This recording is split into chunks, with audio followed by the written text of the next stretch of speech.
របៀបនៅក្នុងការកាត់និងបញ្ចូលសំឡេងនៅក្នុងវីដេអូបងប្អូនទាំងអស់គ្នាបើកកម្មវិធី InShot មកបងប្អូនទាំងអស់គ្នា select វីដេអូ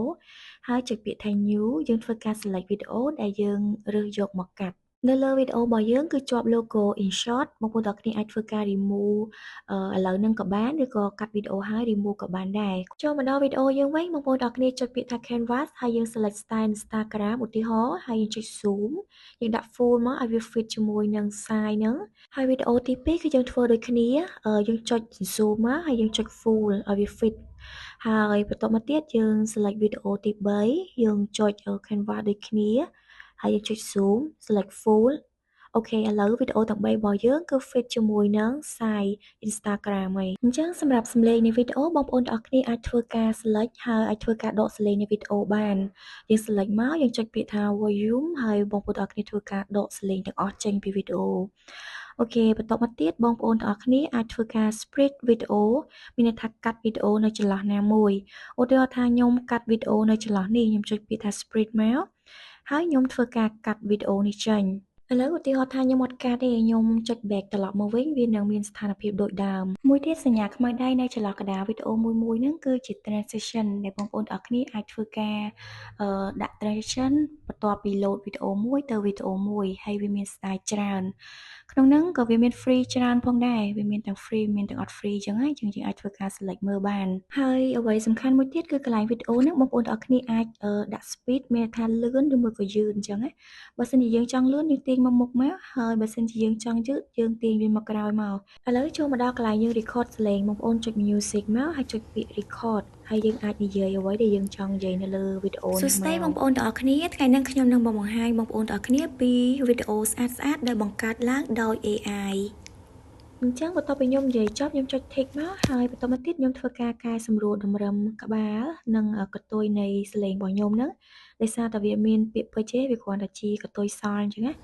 បន្ទាប់ពីខ្ញុំកាត់តម្រឹមរួចខ្ញុំមើលទៅនៅវីដេអូហ្នឹងវានៅសល់ចន្លោះទៀតអញ្ចឹងខ្ញុំចង់ធ្វើការ record សលេងទី2បន្ទាប់ទៀត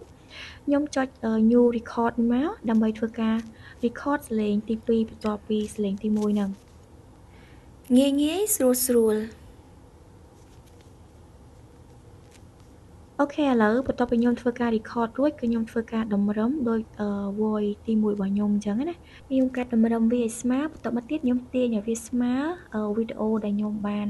ដាក់ហ្នឹងបន្តកតុយគ្នាពី voice record ទី1បន្ទាប់មកទៀតខ្ញុំចូលពាក្យថា text ដើម្បីទៅសេអក្សរវាយបញ្ចូលហើយវា load ទៅតាមពាក្យពេចន៍ដែលខ្ញុំបាននិយាយនៅលើវីដេអូហ្នឹងចូលទៅថាខ្ញុំសរសេរពាក្យថាសួស្តីបងប្អូនទាំងអស់គ្នាអញ្ចឹងបន្ទាប់ពីខ្ញុំវាយរួចគឺខ្ញុំទាញអក្សរហ្នឹងឲ្យវាពេញវីដេអូទាំងអស់ហើយខ្ញុំធ្វើការកាត់វាកណាត់ទៅតាមពាក្យពេចន៍ដែលខ្ញុំចង់និយាយសួស្តីបងប្អូនទាំងអស់គ្នាថ្ងៃនេះខ្ញុំនឹងបង្ហាញបងប្អូនទាំងអស់គ្នាកាត់វាមកកណាត់ទៀតមកហើយខ្ញុំចូល edit clip ទី2ហើយដាក់ថាថ្ងៃហ្នឹងខ្ញុំនឹងបង្ហាញបងប្អូនទាំងអស់គ្នាអញ្ចឹងណាទៅតាមពាក្យពេចន៍ដែលខ្ញុំបាននិយាយ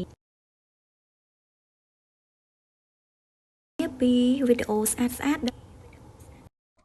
អញ្ចឹងឃ្លីបទី3គឺយើងដាក់ពាក្យថាពីវីដេអូស្អាតដែលបង្កើតឡើងដោយ AI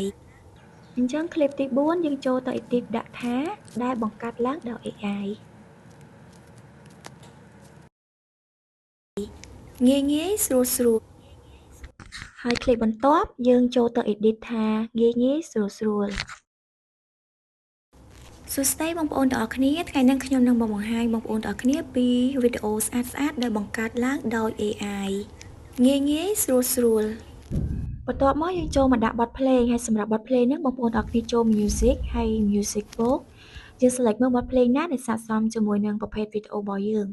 ឧទាហរណ៍ខ្ញុំ select បទភ្លេងមួយនេះជាឧទាហរណ៍ហើយខ្ញុំចុចពាក្យថា use ហើយខ្ញុំធ្វើការកាត់តម្រឹមបទភ្លេងឲ្យស្មើជាមួយនឹងវីដេអូបន្តមកទៀតខ្ញុំធ្វើការបន្ថយសលេងបទភ្លេងនឹងបន្តិចកុំឲ្យវាលឺខ្លាំងស្ដីបងប្អូនទាំងអស់គ្នាថ្ងៃនេះខ្ញុំនឹងបង្ហាញបងប្អូនទាំងអស់គ្នាពីវីដេអូស្អាតដែលបង្កើតឡើងដោយ AI ងាយស្រួល